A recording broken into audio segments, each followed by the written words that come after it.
The School Experiment. I am trapped in my own school. Part 2.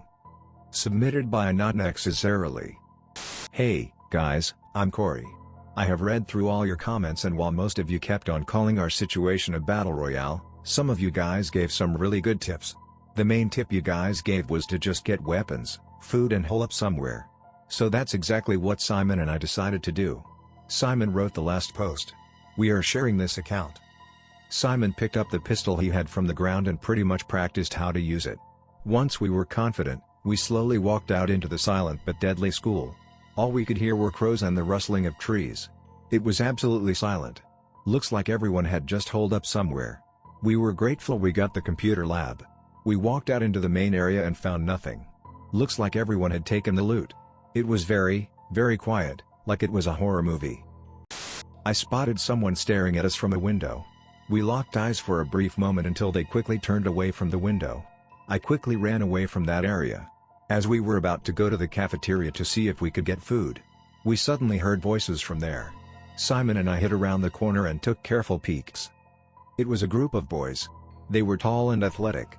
Each of them had a gun, whether it be a pistol or a shotgun. They were taking all the food boxes from the cafeteria. No way were Simon and I about to face these guys. We were both barely athletic or as tall as them. They were more in number as well. We quickly exited that place, making sure not to make too much noise. We went back to the main area and this time saw a bunch of girls walking around. Again we hid around the corner. They were also holding firearms. Simon and I slowly made our way past them as well and started going down to the ovals and less visited parts of the school.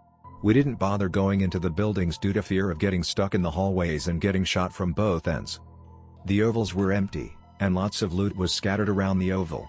I was able to get myself a shotgun and pistol. We also found food and water. Lots of it. We put it in our backpacks and were ready to run when we noticed the school perimeter fence. There was no one guarding it. We could easily escape. I walked closer and closer to the fence and was about to climb it. Simon thought differently, though, and he quickly pushed me back and warned me that the fence could be electrified. We didn't know anything about how to test if a fence is electrified other than touching it, of course. We moved away from the fence when suddenly a bullet ricocheted off the fence. We frantically looked both directions and saw another duo like us shooting at us. Here we were in an open field with nothing to take cover behind getting shot at. We ran around in random directions and jumped in stuff to avoid getting shot at. The other kids shot relentlessly. They wanted our loot. I shout to Simon and tell him we should try shooting back. We were very lucky that those guys had really bad aim, but eventually, a shot would hit. Simon stood still for a bit holding his pistol with both hands and shot at them, trying his best to aim.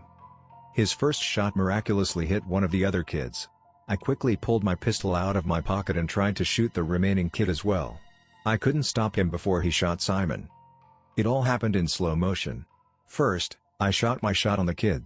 He was distracted by Simon and actively focused on him. Then the kid shot his shot pretty much at the same time I shot mine. The bullet whizzed through the air and went right through Simon's chest. The pistol fell out of Simon's hand as he fell over backwards and clutched his chest. I immediately ran over to him. It took me a while to register what had happened. Simon was groaning, and his clothes were soaked in blood. Suddenly I saw more people coming to the ovals. I would love to say that I stood by him the whole time and carried him back. I did nothing like that. I left him and ran. I will deeply regret my decisions there for my whole life. I should have done something. I shouldn't have left him there. I ran back to the computer lab at top speed. I barricaded the door with tables and closed the blinds. Suddenly I heard the familiar crackle of the school PA system. 170 students remaining.